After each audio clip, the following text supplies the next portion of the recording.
Hi everyone, my name is Wayne Jones. I'm the University Librarian here at Carleton, and I'm here today with Karen Perras, who's an Acquisitions Technician in Collection Development and Acquisitions. And you've only been in that position for... a year and a half. Right. Yes. Say a little bit about what's a regular day look like? Well, first of all, when we come in, we have to check emails because that's where we get all our requests through, and we get requests from subject selectors, the librarians in research services, reserves, and also the ILL department. And we also get requests from Linda Finn's team, the maintenance department, for replacements for Right. lost or damaged copies. Yes. And are you talking about requests for monographs only, a whole range of everything? Well, we get requests for a whole range. We get monographs, we have e-resources, e-books, which are submitted through Gobi, and again, some of the selections are put through the vendor Gobi, which we have a contract with, and we have also requests for board games, DVDs, music CDs, music scores, anything that's held in the library, also the emerging technology. That's not something I do, but we're a team, and so Pierre Niles is the person who usually orders and gets the board games and emerging technology, and then Catherine McGarry, she gets the GIS and the government documents, and Susan Samuel is the other member of the team, and she also mostly does the Rush Reserve standing orders. So we all have our different roles. So there's a whole gamut, and we all have our different roles. I'm responsible for replacements, and also when other people aren't there, we all step in and take each other's orders. We don't just leave them sitting there, so then they're not ordered. So if a rush comes from reserve and Susan isn't there, then I will take it, or Catherine or Pierre. That makes sense. Does everyone do the other side of it too? When something comes in, are you receiving as well? Yes, we do the receiving as well. So we have to make sure that we've got the right book. So we're always checking the pagination, the publisher, the copyright date.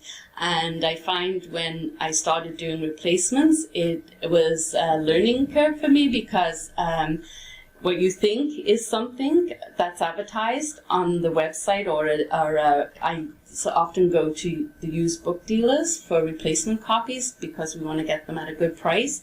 And oftentimes at the beginning, the book would come in and it wasn't quite what the vendor had described. It might be full of highlighting, or it might not be the right print, so we would have to check everything. So when we receive them, we check all the books, make sure we've got the right one, right. And then we go through receiving it, and once we've gone through the process of receiving it, we then pass it on to the cataloging department, and we have to send it to the right people. Each cataloger has a subject area they're responsible for. Right. And for the ordering, you mentioned about Gobi, that would be a case where you'd go into a system and choose a book there, but do we also order by email and telephone and like that, or like for something that's not covered by Gobi? Yes, so for example, Joanne has sent up a reserve request. Sometimes we'll go to Amazon because in the case of reserves, they need it really quickly, and Amazon is usually the fastest delivery date. If it isn't so much a rush and it's just a general order, we can go to other book vendors. One of the ones I used recently is Book Depository. They usually have good prices, and that's another consideration, is the price of the book. The price varies across different vendors, so we're always trying to look for the best deal, but also considering if it's a rush, it has to come quickly. Right. And the cost of shipping and things like that, taxes, import duties, and also we use vendors too that are in the States. A-Books is another big one, dealing in used books and new books, but they're in the States, so we have to consider the US dollar as well. Right. So I have my tool, the universal currency converter, so I can see what we're paying that day. What kind of error level is there on the part of the vendors where, like, say you mentioned you're doing the receiving as well, would you say 98% of what you get is correct, or is it much lower than that? I'd say 98% is correct. Yes. Right. Yeah. It's and again, but for me, doing replacements, it's always the condition of the book. It might not be as described on the site, and so there's been occasion where I've had to return the book and they've been very good about giving a refund if I've said this is not what's been described. Right, right. Yes, and I actually learned a trick from Colin, who does and he's used to dealing with the vendors, and he said, don't be shy to ask them for photographs or a better description. So sometimes I do that, and they'll send me a fuller description of the book. That's good because it's worth it in the end, I suppose, even though you'd be able to get an exchange, obviously you're adding time to that and staff time to that to process it and everything, right? Exactly, yes. What do you do in the catalog system when you order something, you create an order record in the system. When it comes in, then there's a kind of a matching that happens, or? Yes, so when, if it's first, one of the important things too is the first things I do is people will send me a request. I need to check in our system whether we have it or not. And sometimes what happens is that they've requested a print copy, but we have the e-version, or the e-book is coming in on one of our packages. So then I have to get back in touch with the selector to say, do you want this book? And the print copy, we have it as an e-version. Is that okay? And sometimes people still want the print copies, and a prof might need it for the course, or he wants to put on reserve and they prefer the print. So then we'll go ahead, and then I will go on what they call remote search to find a suitable bibliographic record for that book. So that can save the catalog as a bit of time, because we can then send it to the copy cataloging. And again, it's very important to check the whole record to make sure we're getting the right one, and then that just helps speed the process up a little bit. And in some cases, it's a brand new book, so we have to create a sort of basic bibliographic record with not too much information. Right. And then the catalog will take over and create that record. You mentioned that you've been at Carleton, they're in the library for about 3 years now. So you were a couple of years as a contract person in reserves. Reserves, that's right. Yeah. Yeah. And before that, you were saying that you worked at a private school for a while? Yes, well, before that I was at the Ottawa District School Board, but before that I was at the private school, yes. And that's where I got my first taste of sort of working in a library on a volunteer basis. Do you find that when you were doing that, were you working like the circulation desk, or what were you doing when you got the taste of the library? I was actually cataloging the books. They got a new system in because the books kind of had colored labels on. That's how they were shelved. Sort of all the red were nonfiction, say, and the green were the early readers. So, right. So I learned about Dewey Decimal System because that's what they use in the school system, and I started cataloging the books using the Dewey Decimal System, and then I realized, well, I need to learn more about this, so I decided to go back to night school and take the library technician diploma course at nighttime. And I was doing that for about 7 years, going at night, and it just seemed to be taking a long time. And in the end, I decided I'd like a career change. I want to work in a library. So I quit that job and went back full-time to Algonquin to finish the diploma. Great. And I graduated in spring 2015. Nice, very good. Mm-hmm. Before you came here, right? Yes, yeah, right. Yeah. What were you doing in at the district school board? I was working then while going to school full time. I still needed to work, and because I have my early childhood education, I went into the kindergartens as an early childhood educator, and so was getting lots of work doing that. Yes. Yeah. And you mentioned working with the children's books and.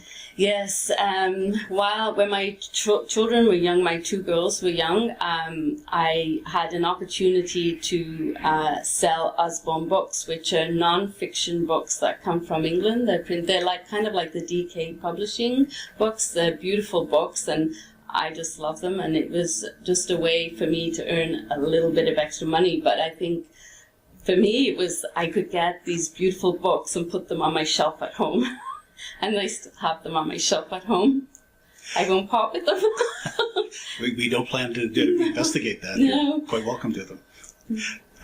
Do you find, usually when people sort of fall in love with working in a library, often it's because of the service to students or the service to whoever the patrons are. At both your jobs here, you've been sort of behind the scenes. Do you still feel kind of a connection to... Actually, when I was in the school, it was more working with the children, and I loved working with the children, and I've done it for so many years that I just felt I would like a change. And when I started off in reserves, we do get shifts on the circulation desk, and I really enjoyed that, and I like meeting with the public, and I like meeting the professors and the students. And what I found was quite interesting when I came to Carleton, a lot of the children that I taught maybe when they were 2 years old, and now I see them at Carleton, and it's really great to see how I was teaching them when they were 2 to 5 years old, and now they're coming to Carleton. That's good to see. And it's great. Yeah. And it's not as if, the reason I'm asking, because it's not as if, of course, that my own background, for example, is in technical services, behind the scenes kind of thing. It's not as if that doesn't contribute to student success and anything, exactly. But it is a little removed in a way. That's right. And I found it a nice change of pace, and especially going from reserves to technical services, because it's very quiet on the third floor in technical services, and people are concentrating, but that doesn't mean to say people don't chit-chat with each other, but there's a different atmosphere in technical, and you are helping support the students in a different way by bringing in the books that they need, and also for the faculty, bringing in the resources and the materials they need. So it all fits together. It's like a whole team, and that's what, when I came to the library, I could see how everything fits together like a puzzle. Right, exactly. Yeah, and if any of those pieces are missing, the picture is not complete. That's right. Definitely. Yeah. What was your learning curve like when you moved from reserves to acquisitions? Those are kind of related in a way, but obviously now, for example, from reserves you will get requests for new materials, right? That's right. And I think in reserves I had to learn how to interact with the professors, communicate with them what their needs were in relation to their course readings, and supporting them that way, supporting the students on the desk for finding the materials that they wanted. When I moved to acquisitions, I guess my biggest thing is they gave me a Visa card. Oh. So that's a big responsibility. Right. And also to be physically responsible to find, books that are at a good price, good quality, and so, it helps if you can get a bit of a discount on a book, save on the shipping or things like that, and to be physically responsible. So, and every month too, we have to reconcile our Visa card in the FAST, and so it was new learning opportunities for me. So each person is reconciling, looking in if you've spent, say, about 20 books to go into the system and see that all matches up. That's right. Yes, you have to keep track of your invoices and make sure that the amounts it's saying on your Visa that you put onto the Visa is what you actually spent, and there's no discrepancies, I guess is the word, yeah. What do you see for your future? Do you want to work on another piece of the puzzle, or are you quite content there? Well, actually, I'm quite excited about the Info Hub coming along through the PSRG. Have you signed up? Yes, I have, and I think that's a great opportunity to get me back downstairs to access services and to interact with the students and the faculty and people coming into the library needing help. So I think that's a great opportunity. Yeah. So I'm looking forward to doing that. I don't really anticipate moving anywhere else at the moment, but it could surprise me, and if an opportunity comes along, you have to consider it. Can I ask, you've got a very charming accent. Thanks. You were born in Canada? No, I was born in Liverpool, England, in the northwest. Yes, so and I came to Canada many years ago, and haven't looked back since. You're a Liverpudlian. I'm a Liverpudlian, but we're also known as Scousers. Scousers. Scousers. Yeah. Yes. Is that a term of affection, or is it a? Well, it comes from Norway actually, and it was brought in by the sailors from Norway, because when they came into Liverpool as a big port, and a lot of ships would come into Liverpool, into the docks, and years ago they would bring this special dish. It's like a beef stew, and they called it scouse, and because the people of Liverpool loved the beef stew, somehow they became known as Scousers. Scousers, yes. The eaters of scouse. It's the eaters of scouse. Is it one of those ones like for example, I'm from Newfoundland, and I know some Newfies who don't like other people using the term Newfie, but it's okay if Newfies use it. If I say the term, if I call you a Scouser, is that a bad thing? No, it's not a bad thing. I don't see it as a bad thing.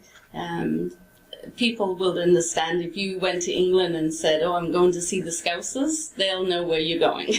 What if I call you that, but I'm not carrying any beef stew? Is that still okay? That's still okay. Still fine. Okay. Yes. Thanks a lot, Karen. Thanks. That's great.